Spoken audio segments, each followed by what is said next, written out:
तो बच्चों आज हम पढ़ने वाले हैं कॉम्बिनेशन ऑफ कैपेसिटर्स। इसे हिंदी में हम कहते हैं संधारित्रों का संयोजन।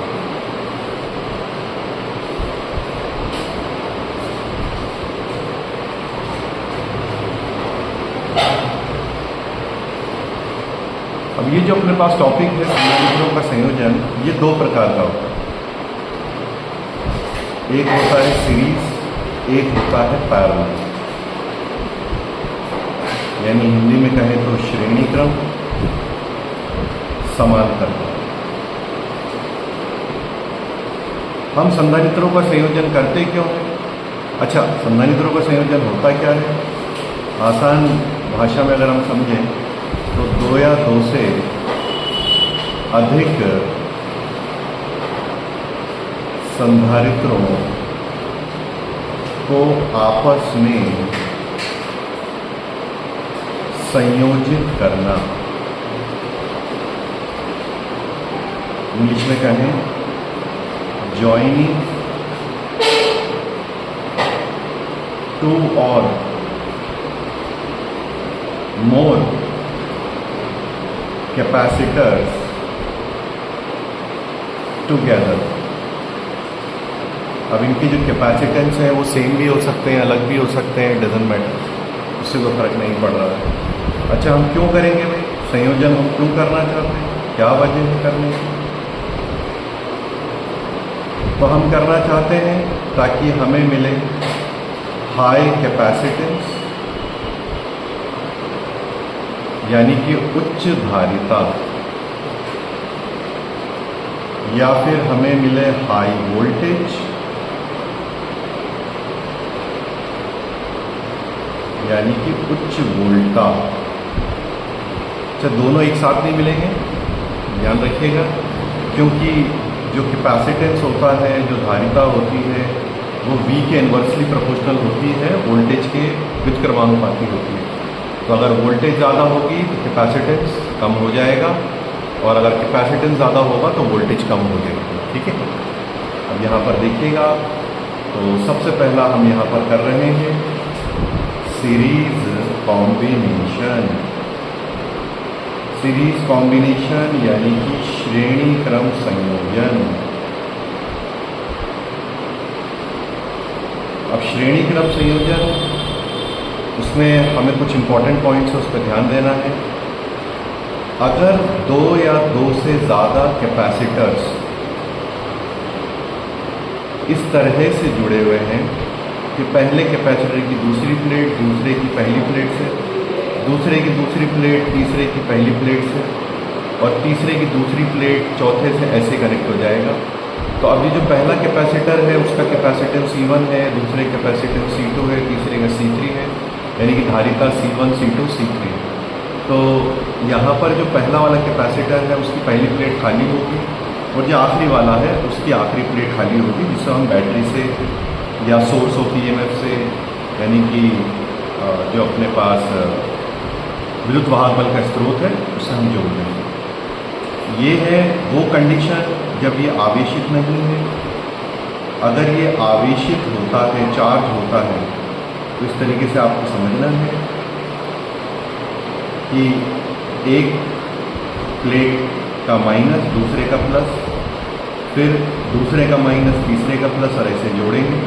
तो आपके दिमाग में सवाल उठेगा, अगर हम समान ध्रुवता वालों को जोड़ दें, सेम पोलैरिटी वालों को जोड़ दें, तो क्या होगा? अगर हम सेम पोलैरिटी वालों को जोड़ देंगे तो फिर ये डिस्चार्ज हो जाएगा, निरावेशित हो जाएगा। तो इस चीज़ से हमें बचना है। ठीक है, चलो आगे बढ़ जाते हैं। यहाँ पर आपको समझना है कि हमारे पास सिंगल पाथ है, एक रास्ता है, एक रास्ता होने की वजह से same charge on each plate of the capacitor, संधारित्र की प्रत्येक प्लेट पर आवेश का परिमाण समान। तो कैसे होगा आगे आपको समझाएंगे। और जो हमारे पास नेक्स्ट पॉइंट है वो पोटेंशियल के लिए, तो आपको ध्यान रखना है पोटेंशियल ऑन ईच कैपेसिटर वो होगा डिफरेंट। प्रत्येक संधारित्र पर विभवांतर भिन्न भिन्न होगा। एक्चुअल में पोटेंशियल डिफरेंस है। तो सबसे पहले तो हम ये देखते हैं कि कैसे हम ये जानेंगे कि पोटेंशियल अलग है। तो इसके लिए सिंपल सा हमारे पास एक फॉर्मूला है, C बराबर होता है Q/V। मैथमेटिकली हम इसको सॉल्व करेंगे तो C बराबर होता है Q/V। अगर चार्ज हमारे पास कांस्टेंट हो जाए तो C पोटेंशियल के इन्वर्सली प्रोपोर्शनल हो जाएगा। तो अगर आप यहाँ पर देखेंगे, अगर C1 बड़ा है C2 से, C2 बड़ा है C3 से, तो V1 छोटा हो जाएगा V2 से और V2 छोटा हो जाएगा V3 से। कहने का मकसद ये है कि अगर किसी संधारित्र की धारिता C1 है, दूसरे की C2 है, C3 है, ये आपस में सीरीज में जुड़े हुए हैं, तो आपको ये समझना है कि अगर सीरीज में जुड़े हुए हैं संधारित्र तो उनकी जैसी धारिताएं होंगी, जैसे कैपेसिटेंस होंगे, वैसे उनके विभव होंगे। तो व्युत्क्रमानुपाती है, यानी कि इन्वर्सली प्रोपोर्शनल है। जिसकी धारिता कम होगी, जिसकी धारिता ज़्यादा होगी, उसके लिए बैटरी को कम काम करना पड़ेगा चार्ज करने के लिए, तो उस पर पोटेंशियल कम आएगी। और जैसे ये धारिता कम होती चली जाएगी, कैपेसिटेंस कम होता चला जाएगा, तो जो विभव है वो बढ़ता चला जाएगा। तो V1 छोटा है V2 से, यानी कि V2 बड़ा है, V2 छोटा है V3 से, यानी कि V3 बड़ा, और ऐसे आगे बढ़ेगा। अब यहाँ पर यह है कि भाई चार्ज कांस्टेंट कैसे होगा, आगे आपको समझ में आएगा जब हम पूरा टॉपिक कर लेंगे। ध्यान से देखिए, मान लीजिए हमारे पास दो कैपेसिटर हैं, ये दो हमारे पास कैपेसिटर हैं, दो संधारित्र हैं।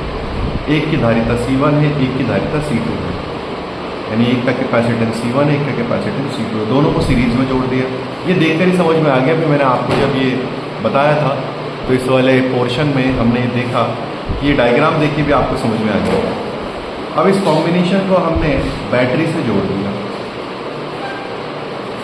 ये बैटरी से हमने जोड़ दिया। बैटरी का पोटेंशियल V है अपने पास।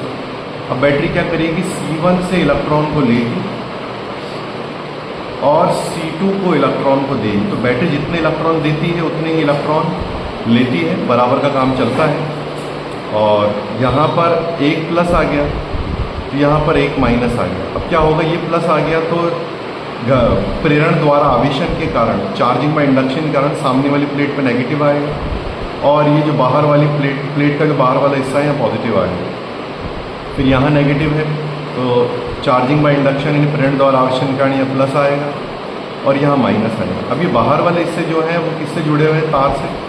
तो इलेक्ट्रॉन जो है इस नेगेटिव से पॉजिटिव की तरफ चलेगा, और ये दोनों प्लस और माइनस एक दूसरे को न्यूट्रल कर देंगे। न्यूट्रल यानी कि उदासीन कर देंगे, ठीक है। और ऐसे करते करते फिर इन पर चार्ज बढ़ेगा। तो आपको ये बात ध्यान समझ लेनी है, जितने इलेक्ट्रॉन बैटरी ने लिए उतने इलेक्ट्रॉन बैटरी ने वापस दे दिए। तो C1 पर भी उतना ही चार्ज आ रहा है और C2 पर भी उतना ही चार्ज आ रहा है, लेकिन C1 बड़ा है C2 से। अगर आप ये कंसेप्ट लगाएंगे तो आपको पता लगेगा कि वोल्टेज, अगर वोल्टेज कैपेसिटेंस पर डिपेंड कर रही है तो C1 बड़ा है C2 से, तो बैटरी को C1 से इलेक्ट्रॉन लेने में तो कम काम करना पड़ेगा, लेकिन C2 से इलेक्ट्रॉन लेने में ज़्यादा काम करना पड़ेगा। तो बैटरी टोटल कितना काम कर सकती है, बैटरी काम कर सकती है V, यानी उसका पोटेंशियल डिफरेंस है V, इससे ज़्यादा नहीं कर सकती है। तो इसका एक हिस्सा C1 को चार्ज करने में चला जाएगा और एक C2 को चार्ज करने में ज़्यादा जाएगा, क्योंकि इसका पोटेंशियल, इसका जो कैपेसिटेंस है वो कम है, तो ये इलेक्ट्रॉन लेने देने में आसानी नहीं करेगा। अब देखिएगा यहाँ पर ये प्रोसेस कब तक चलेगा, ये प्रोसेस तब तक चलेगा जब तक कि बैटरी की वोल्टेज बराबर ना हो जाए इन दोनों पर जो वोल्टेज है उसके एडिशन के बराबर। तो बैटरी का वोल्टेज V और इन दोनों पर पोटेंशियल के V1 प्लस V2। V1 की जगह लिख दूंगा मैं Q बाय C1 और V2 की जगह लिख दूंगा Q by C2। Q common आ गया तो 1/C1 प्लस 1/C2। ठीक है बच्चों। फिर हम क्या करेंगे, V में डिवाइड कर देंगे Q का, तो 1/C1 plus 1/C2 equation first हो गई। तो आपको ये बात ध्यान रखना है कि सीरीज कॉम्बिनेशन जब होता है, श्रेणी क्रम संयोजन होता है, तो दोनों पर charge same, amount of charge same आएगा। क्यों आएगा? क्योंकि जैसे ही इस प्लेट से एक इलेक्ट्रॉन लेगी बैटरी, उसी वक्त एक इलेक्ट्रॉन इसको दे देगी। जितना C1 से लिया उतना ही C2 को दिया, कम ज़्यादा नहीं होगा। हाँ, चार्ज लेने और देने में वर्क अलग अलग करना होगा। जिसका कैपेसिटेंस ज़्यादा होगा उससे आसानी से इलेक्ट्रॉन ले भी सकते हैं, दे भी सकते हैं, और जिसका कैपेसिटेंस कम होगा उसको इलेक्ट्रॉन देने और लेने में भी हमें यानी कि बैटरी को परेशानी झेलनी पड़ेगी। अब ऐसे अगर हम कैपेसिटर जोड़ते रहे तो सर्किट बहुत बड़ा हो जाएगा। तो अगर ज़रूरत पड़ती है तो हम इसे तुल्य धारिता से विस्थापित करेंगे। अब ये तुल्य धारिता क्या होती है उसको समझने की कोशिश कीजिए। यानी ये दोनों कैपेसिटर जितना काम कर रहे हैं उतना ये अकेला काम करेगा। तो C इक्वलेंट, इसको इंग्लिश में कहते हैं हम इक्वलेंट कैपेसिटेंस, और हिंदी में कहते हैं तुल्य धारिता। ये जो हमारे पास कैपेसिटर है ये दोनों को रिप्लेस कर देगा। जितना ये दोनों काम कर रहे हैं उतना ये अकेला करेगा। इन दोनों पर जो चार्ज है अकेला इस पर आएगा। इन दोनों का पोटेंशियल का टोटल अकेला इसका होगा। ठीक है। तो अब मैं यहाँ पर क्या करूँगा, इसके लिए लिखूँगा। तो अगर मैं कहूँ कि इस पर वोल्टेज है Q और चार्ज, वोल्टेज है V और चार्ज है Q, तो V/Q बराबर हो जाएगा 1/C इक्वलेंट है। इसको इक्वेशन दे देंगे सेकेंड, V/Q। तो equation second is equal to equation first. तो हमारे पास हो गया है 1/C इक्वलेंट बराबर 1/C1 प्लस 1/C2। डेरिवेशन तो यहीं ख़त्म हो गई है। इसको हम और दूसरे तरीके से लिख सकते हैं C1 C2 upon C1 plus C2। ये अपने पास फॉर्मूला निकल गया है। अगर हम n संधारित्रों के लिए देखते हैं, n संधारित्रों के लिए यानी n कैपेसिटर्स के लिए अगर हम देखेंगे तो हमारे पास इक्वेशन हो जाएगी 1/C इक्वलेंट बराबर 1/C1 plus 1/C2 plus 1/C3 and so on. तो ये जो हमारे पास केस आ रहा है इसमें ये ध्यान रखना है कि C इक्वलेंट छोटा होगा, सबसे छोटा। मान लो C1 सबसे छोटा है, ये सबसे छोटी धारिता है, सबसे छोटी धारिता यानी लीस्ट कैपेसिटेंस जो सीरीज कॉम्बिनेशन में जुड़ा हुआ है, तो टोटल इससे भी छोटा हो जाएगा। और हमने देखा कि C तो V के इन्वर्सली प्रोपोर्शनल है, तो इसलिए जो इक्विवेलेंट वोल्टेज होगी वो सबसे ज़्यादा हो जाए। तो वोल्टेज ज़्यादा मिल रही है, ये तो बताया था मैंने आपको कि भाई कॉम्बिनेशन क्यों करते हैं, इसलिए तो करते हैं ताकि हमें या तो वोल्टेज ज़्यादा मिले या कैपेसिटेंस ज़्यादा मिले, दोनों में से कोई एक चीज़ हमें मिल जाए। यहाँ पर कैपेसिटेंस कम मिल रहा है तो वोल्टेज ज़्यादा मिल रही है। अगर हमारे पास आइडेंटिकल कैपेसिटर्स हैं यानी एक समान संधारित्र जिनकी धारिताएं समान, तो C1 बराबर हो जाएगा C2 के, C2 बराबर हो जाएगा C3 के बराबर C3। जो ऊपर अपने पास फॉर्मूला है, इस फॉर्मूले में हम देखेंगे, ध्यान से समझने की कोशिश कीजिएगा। 1/C इक्वलेंट बराबर 1/C plus 1/C2 C plus 1/c so on. तो अपने पास हो जाएगा n/c, और इसको आप ऐसे भी लिख सकते हैं C इक्वलेंट बराबर C/n, ऐसे भी हम इसको लिख सकते हैं। ठीक है, आगे बढ़ जाते हैं। अब हमें ये पता है कि जो वोल्टेज है वो Q/C के बराबर है, तो हमने V इक्वलेंट और C इक्वलेंट लिख दिया। अब यहाँ पर देखिए, ये जो C इक्वलेंट है इसकी जगह लिख दूंगा C/n, n ऊपर चला जाएगा, Q/C।